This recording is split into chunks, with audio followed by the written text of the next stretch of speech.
All three were wearing what appeared to be explosive vests.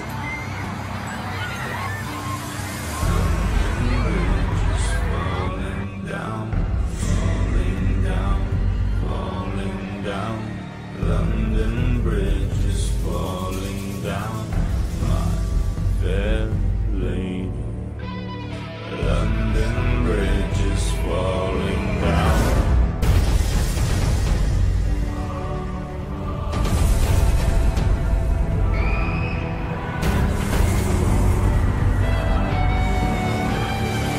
London Bridge is falling down, falling down. But the police have established that this clothing was fake and worn only to spread panic and fear. Fair lady.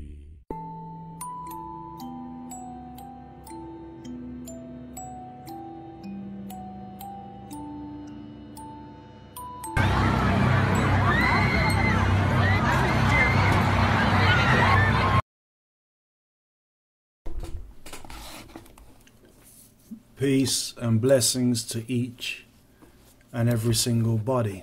I hope this broadcast, narrowcast, podcast finds you all in the best of health, wealth, and self-respect. Just want to reflect on the last general election, or the last specific election, or the fiasco known as the British political system. What a typically British farce we've had. What a typically British fiasco.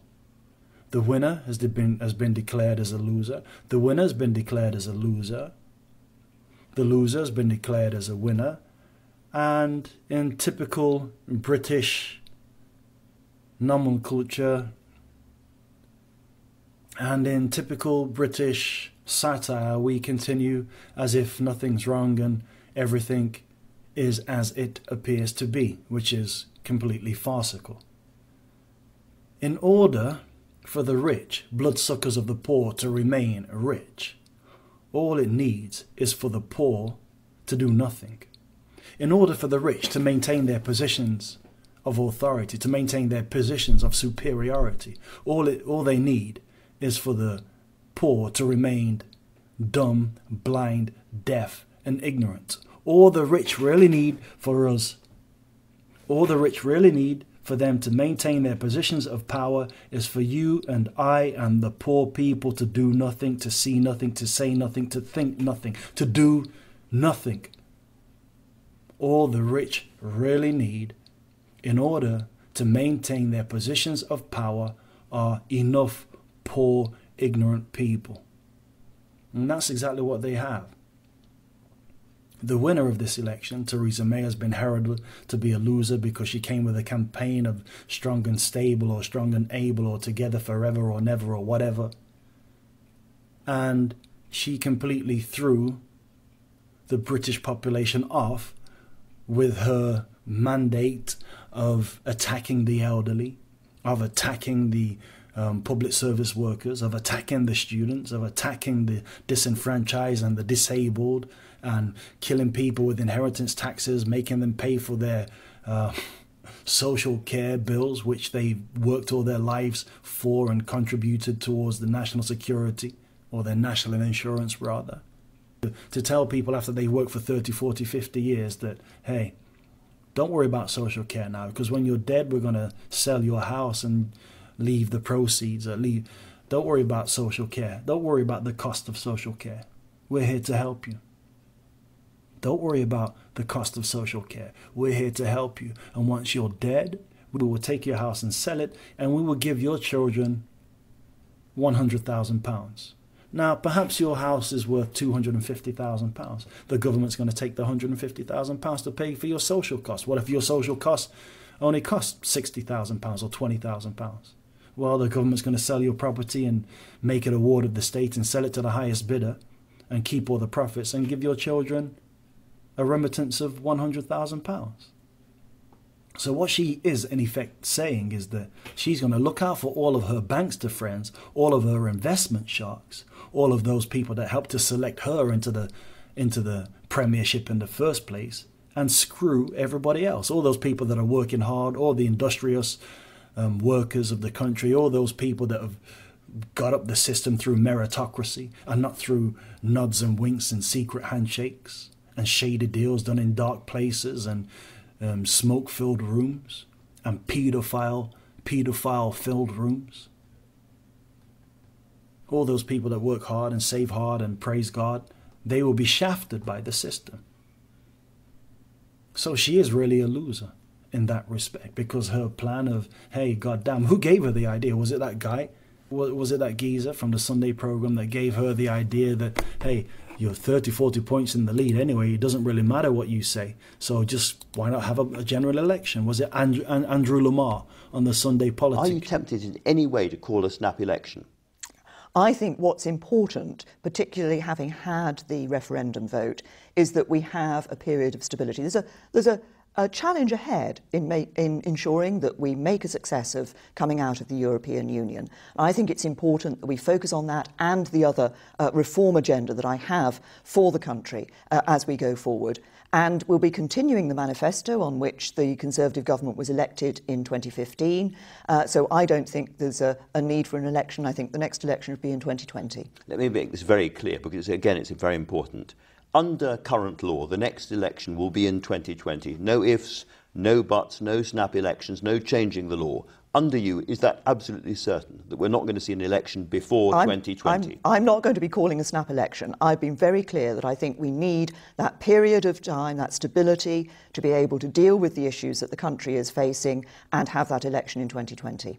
They said to her, look, why don't you throw an election? You're 30, 40 points in the lead, you can't lose. And she said, yes, we're strong and stable. Yes, we're ready and able. Yes, we're sure and steadfast. Yeah, we're going forward together forever. We can't lose. And so her so-called think tank came up with these stupid slogans and attacked the poor. I'm elected as Prime Minister. If a Conservative government is elected, what we will be doing is working to create a strong economy in this country. And lots of young people do a job that I wouldn't do and perhaps you wouldn't do. They decide to become nurses and give something back. Now, according to the Royal College of Nursing, they have had a 14% pay cut since 2010. And we now get stories again from the RCN of lots of ordinary nurses by the end of the week having to use food banks because they can't afford to pay for food. That is not the kind of country that you want to run, is it?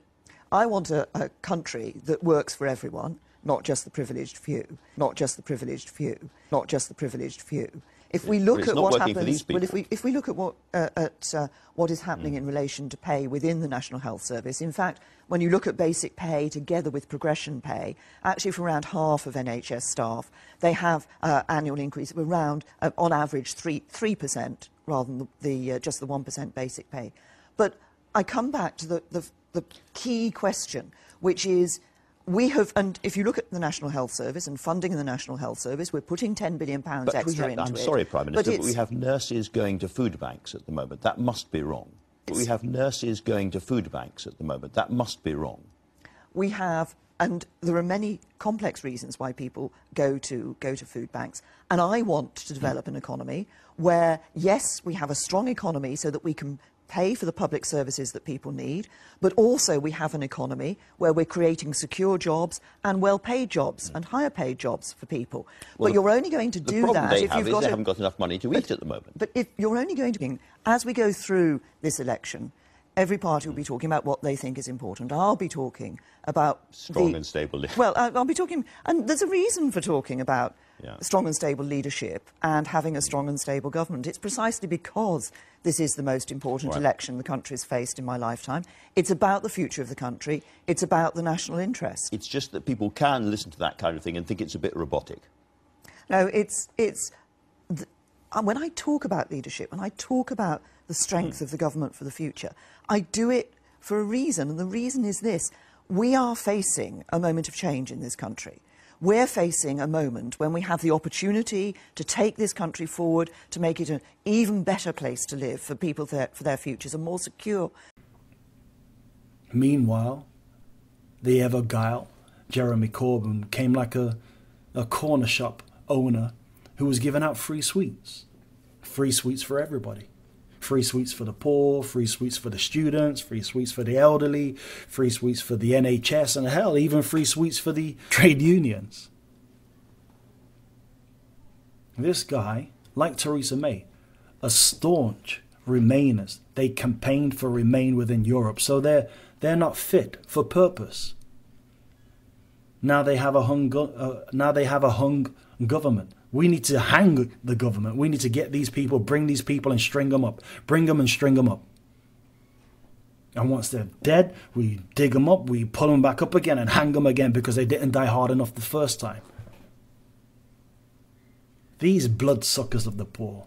These are the real terrorists. They just look into their eyes. It's like, I don't know, Jeremy Corbyn and Theresa May, like the Punch and Judy show. You got the horrible hunchback on one side, and you got the pin face, pinstripe wearing. Yes, Jeremy Corbyn's had a history of anti-apartheid campaigning and saying good things to the Jamaicans and appealing to the Africans and the Nigerians, saying, yes, our country has raped your country. And yes, he's appealed to the so-called Muslims and saying, yes, we need to stop bombing Syria. We need to get rid of Trident and what have you. I'm terrified. Hey, there's no champagne we don't bring. They tell you that I've mastered it. I'm just practicing. I always represent my class like fractured in, but I am not a privileged prick of a politician. I am the broken home with no pot to piss in. So if you stop to listen, you would know that I'm better than any other thing that has ever been made a matter. My name is the novelist. I'm always talking about them from the ends. My friends, we got each other and we don't pretend. But you're perpetrator, moving like we're blessed. But no, the fakery can put you in a mess. Bag on the outfit, casual. Boxes and socks are fiber. Using the traps like Yugi. Hair one's white like Ruby. Mika S hit a lick. Threw a man down on the ruly. Gassed on the rhythm, I'm hyper. Riding the rhythm on point like sniper. Sharp bars that you can't dodge like Viper. Get it? Can't dodge like Viper. But Corbyn is he's just the same. They're all just the same. And we, the people, we, the poor, we're just pawns in their game. We've been played, people. We've been had. We've been took. We've been hoodwinked. Look, a year ago, almost to the day, I said, yes, we will win the Brexit campaign. Yes, we will win the referendum. And Britain will vote. Britain will decide to leave Europe. For all the right and proper reasons, as far as I'm concerned. Not for the technology, not for the reasons they feed you in the media, for immigration, for jobs, blah, blah, blah. No, it's because we don't want to be run by a bunch of faceless, nameless bureaucrats hiding away. We don't want them hiding away in Belgium, telling us what we need to be doing, telling our fishermen off the coast of Sunderland or Tyne what their quota is and when and where they can fish, and letting all the rest of the Europeans encroach onto British waters. We don't want our laws being made by people dressed in dark suits and black boots. Does it sound familiar? The dark suits and the black boots doing the goose stomp in Brussels. We don't want that. That's why we voted for leave. Now, all those people that say, no, we want our Europe back, I think they have a grandiose, I think they have a fantastic or a romantic notion of what Europe really is. Europe has been a project which has been alive for the last 100 years. It's about empowering the rich. It's about allowing the black nobility. It's allowing the House of Gotha, Rothsburg, Habsburg, Chotsburg, whatever they call themselves, the House of Windsor. It's allowing these bloodsuckers and vampires of the poor to spread their wealth across Europe and across the world. It's about globalism. It's about internationalism. That's what it's really all about.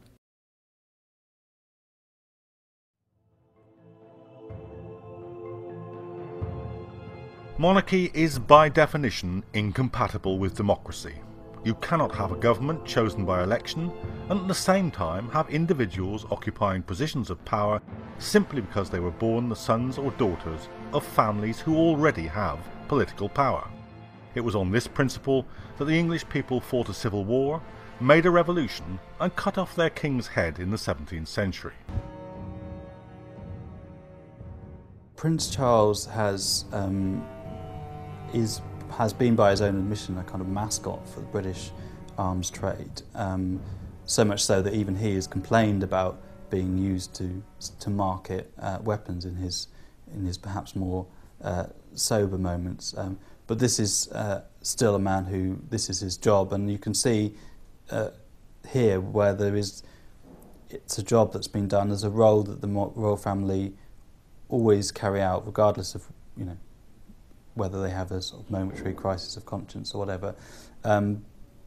But it remains the case that up until very recent years and months, the royal family, and Prince Charles in particular, have been responsible for closing very big arms deals, particularly with Saudi Arabia. This is another monarchy which can probably does actually beat the royal family in terms of its just reactionary nature. This is a regime that regularly decapitates people for adultery and witchcraft and drug use and anything you can name, really. So this is a thoroughly reactionary state, and one that has committed crimes against humanity that the British monarchy have rubber stamped. So those students who say, we want our Europe back. Yeah, we could have a Europe, but we all really want a Europe. But it needs to be a Europe for the workers. It needs to be a Europe for the people, not for the aristocrats, not for the corporate internationalists, not for the multinational corporations, not for these bureaucrats, not for the royal family, not for these rich and wealthy people in their lofty places to sing down and swing down lofty ideals to us, the real people that work hard and slump and graft every single day. It's not for them. In order for these rich, in order for these aristocrats, in order for these royal families to continue with their wickedness, all they need is for the poor to do nothing. In order for the rich and the wealthy to continue with their bloodlust, to continue with their war on a global level, all they need is for the people to do nothing. And don't forget, people, we are responsible for their actions. We will be held accountable in the final judgment, in the final assessment, in the final analysis. We will be held accountable for what our government does at home and abroad. So when we pay our taxes and the government attacks us, or when we pay our taxes and the government attacks Iraq and Afghanistan and now Syria, behind a smokescreen of so-called terrorism, stabbing people. Breaking news now at 11. Tragedy in London. 6 people dead, 48 wounded, and 3 suspects killed by police after 2 terror attacks just walking distance apart from each other. It started when a speeding van slammed into a crowd on the London Bridge. Then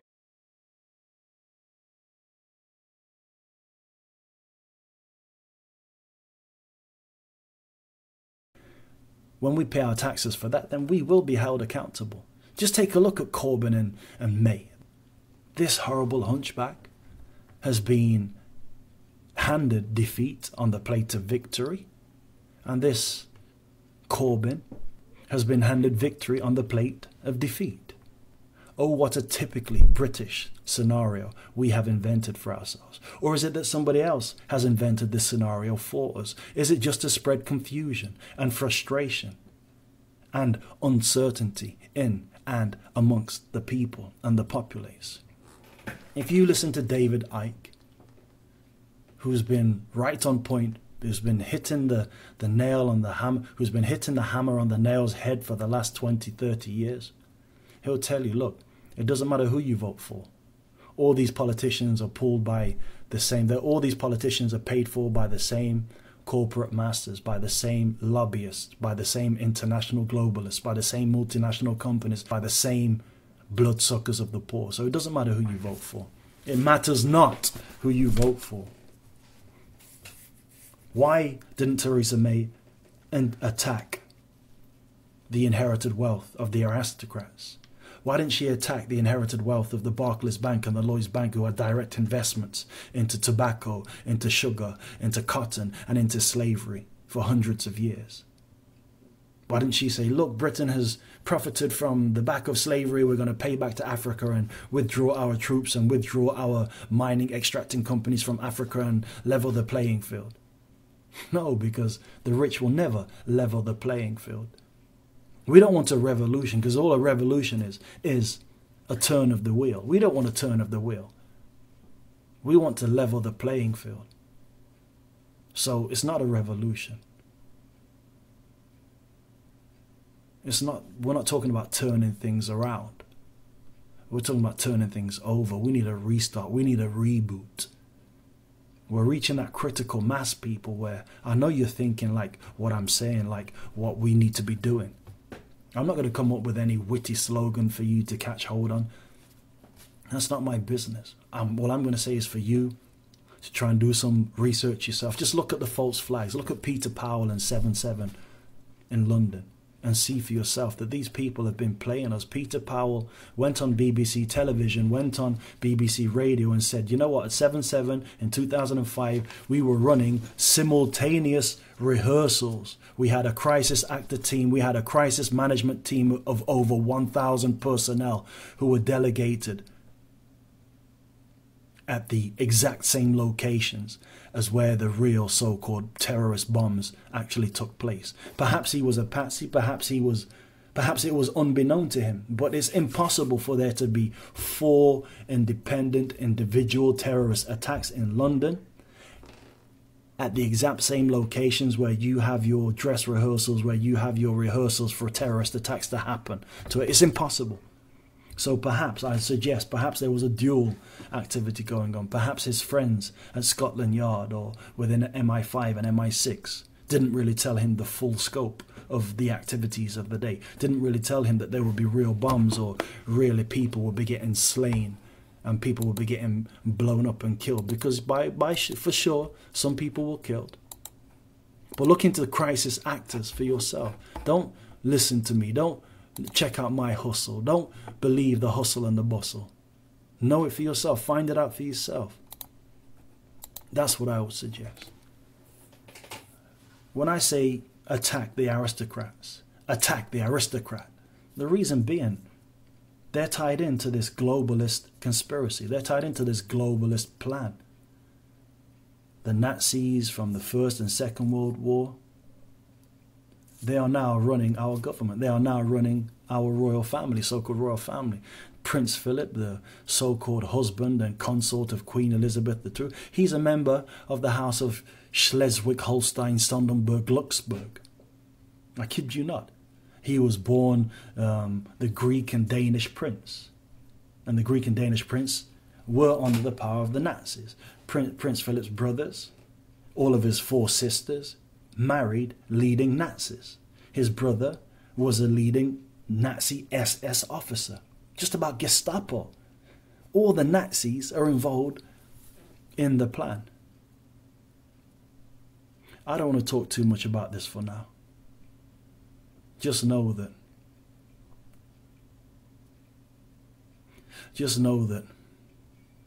these royal families, these bloodlines of the Merovingians, the bloodlines of the black nobility, they're running the country purely because you, we the people, do nothing to stop them.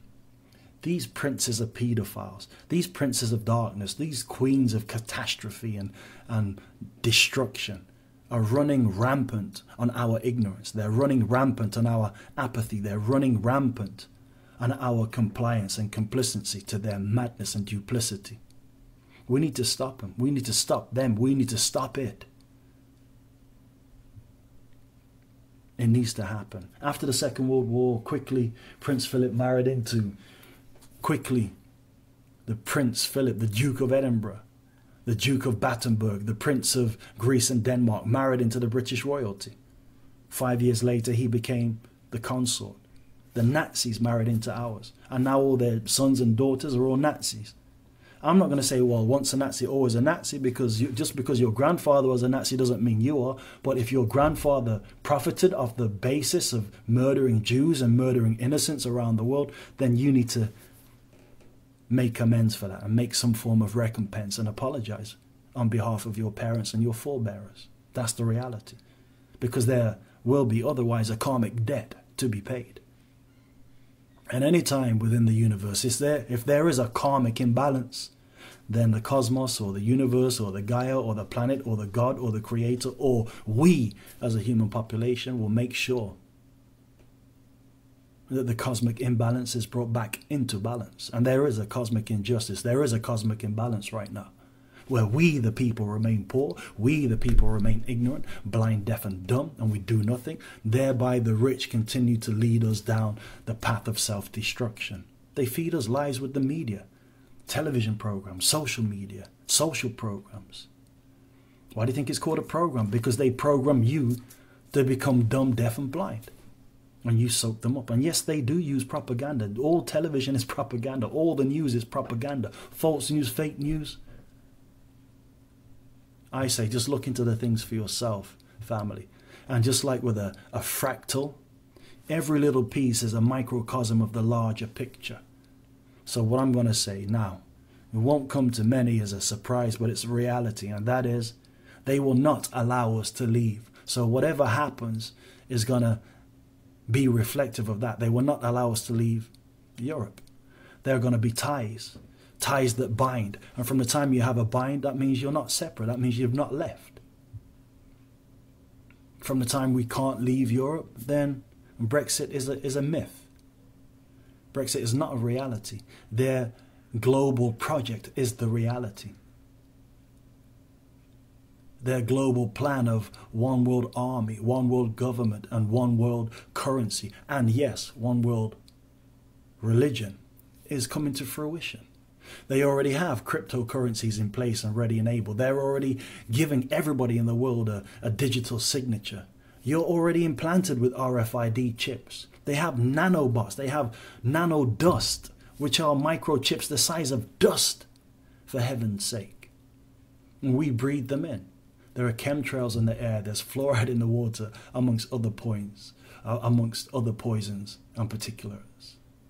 There's genetically modified food bombarding our shelves. We have the rise of cancer, the rise of ill health, dementia, the rise of insomnia, the rise of madness, the rise of cancer, the rise of ill health, the rise of dis-ease. People, all it takes for the rich to remain in their positions of power is for the poor to do nothing.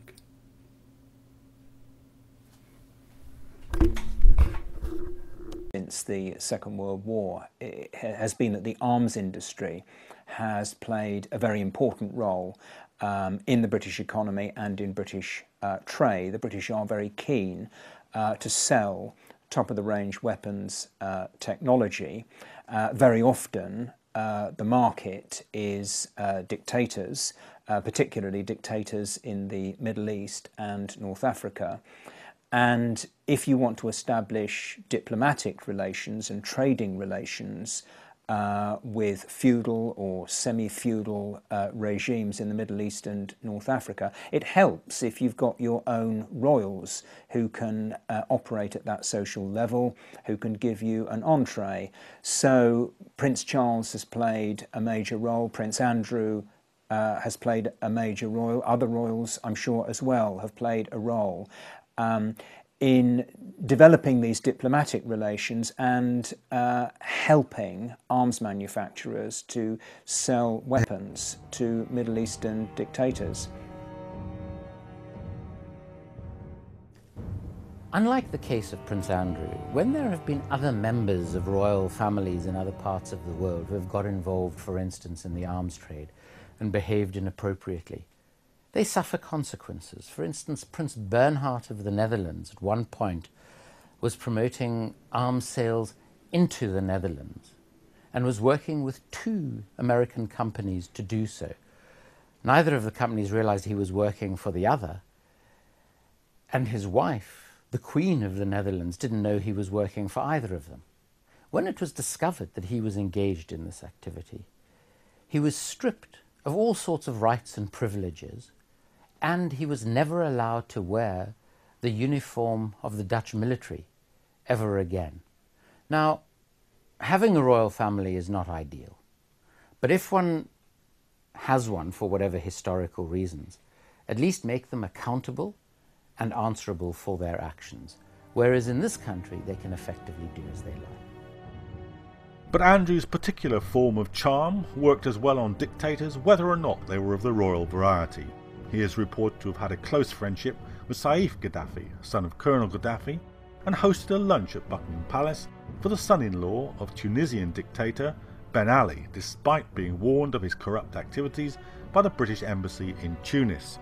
As for the Saudi government, the biggest market for UK arms companies, they are now using those arms in an unprovoked attack on neighbouring Yemen. In the world of international diplomacy, it is usual to distinguish between a nation's hard power and its soft power. The hard power of the US, for instance, is its military capacity and its economic strength. Its soft power might be the cultural influence of Hollywood, the social influence of its press, or the good feeling felt by millions of children around the globe towards Ronald McDonald or Captain America. The soft power of the UK is considered to be a persuasive approach using cultural and economic means, whereas the UK hard power would be considered to be military might, aggression, war or policing. So it is with the British monarchy. Part of its power, as we have seen, is its hard power, the power of wealth, of landed property, of direct political influence. But perhaps it has even greater influence in its exercise of soft power, the ideological and cultural influence that the royal family exerts in British society.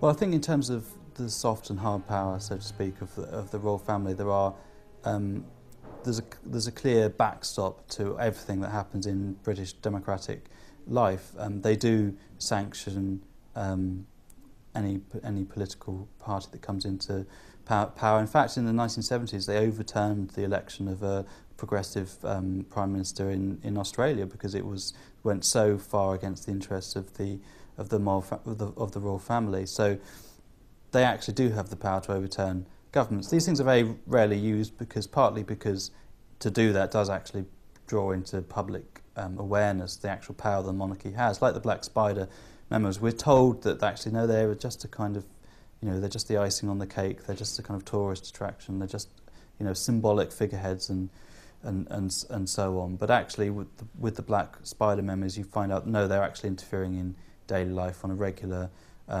basis. Around the Scottish independence campaign, you see that they're actually interfering in the democratic processes going on inside Britain. So there's always the kind of a dance between their soft and their hard power. So when they use it, when they bring out the big guns, they actually expose themselves. So they're very careful. The British ruling class is very careful about where they step in and where they don't step in.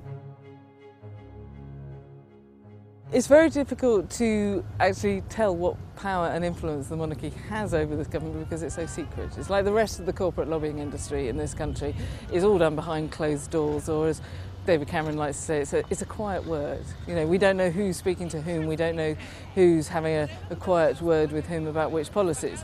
So I see it as actually the tip of a very large iceberg. We have a £2 billion industry that we know nothing about, and the royalty are part of that. I mean, they're exceptional because they have this kind of magic sheen around them, which is the pomp and the costumes and the dressing up that they do. And so we don't sort of question their influence as much as we should. But we should look at really who out of everybody. I mean, we should look at the whole industry, and they are lobbyists. They have private commercial interests.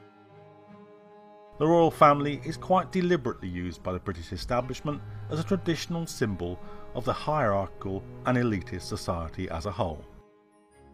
The media collaborates in the cover-up. It collaborates in massaging the news in order to downplay anything which is critical of the royal family. And what it also does is it pumps up all of the kind of bread and circuses nonsense, the Hello magazine type celebrity culture which surrounds them. So there's a royal wedding or there's a royal baby or whatever, and they turn it into a jamboree, which is like something out of ancient Rome or something out of medieval England. A completely kind of feudal sort of obsession with these extraordinarily rich.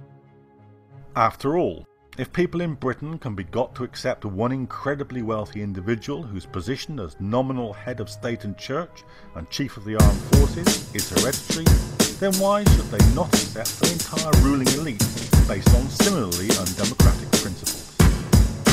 The existence of the monarchy is based on the idea of perpetual inequality as a natural order. It bolsters the old adages that seek to ensure that the status quo remains undisturbed. This is the world where the poor are always with us, where there will always be the rich man in his castle and the poor man at his gate. If the purpose of the monarchy is as a tourist attraction, we should do two things. We should add a small levy onto the taxes and fees that tourists pay to come into the UK anyway. And that's how we could fund the British monarchy, rather than it being funded through hard-earned taxpayers' pounds and pence. That's the first thing. The second thing is, if what they're meant to be is a tourist attraction, then they should stay well out of any public debates that constitutionally they shouldn't be involved in anyway. So Prince Andrew should not be rushing around the world like a buffoon, selling British weapons to highly inappropriate governments. Prince Charles should not be writing letters to people in decision-making positions to try and ensure that his vision of what the United Kingdom should look like architecturally is imposed on the country. Then they can be just a tourist attraction. Then I would have less of a problem with them. But as long as we are paying for their extremely luxurious lifestyle, I think we also have a right to determine what they do and don't do. This is a world where the poor and disadvantaged are supposed to find solace in gazing on the finery of the royals, where everything from the crown jewels to Kate Middleton's wedding dress is supposed to bring glamour to lives where even small luxuries cost a week's wages. The majority of the press encourage us to forget our own troubles and worry about the happiness or otherwise of the characters in the royal soap opera. William and Kate's happy marriage, Diana and Charles's unhappy marriage, are talked about as if they matter more than the trials and joys of our own friends and relatives. They have a very sophisticated PR machine. They are a brand that needs to be looked after, and they engage in any other practices that any other entity, brand engages in. So any bad stories they will seek to quash and keep out of the media, and they will pump it full of good stories. The unacceptable racist ramblings of the Duke of Edinburgh are suppressed. The unfortunate nonsense let slip by Prince Andrew is excused. The less appealing members of the family, like Fergie, are hidden from view or expelled from the clan. And it is worth remembering that this is not a family who've exactly covered themselves in glory by the way they've behaved. I mean, Prince Andrew's father, the Duke of Edinburgh, has on numerous occasions been overheard making quite racist comments, highly inappropriate comments. I mean, one of the younger members of the royal family, Prince Harry, found it amusing to dress up in a Nazi uniform for a fancy dress party. Every charitable gesture or good work, on the other hand, is magnified. It is the work of PR experts, spin doctors, and the loyal royal correspondents. But it is a national myth, and only partly believed. The royal family is of course packaged as a family of people who are doing all sorts of good works, who are raising money for charity and that kind of thing. And of course that's all part of the packaging. It's a necessary part of the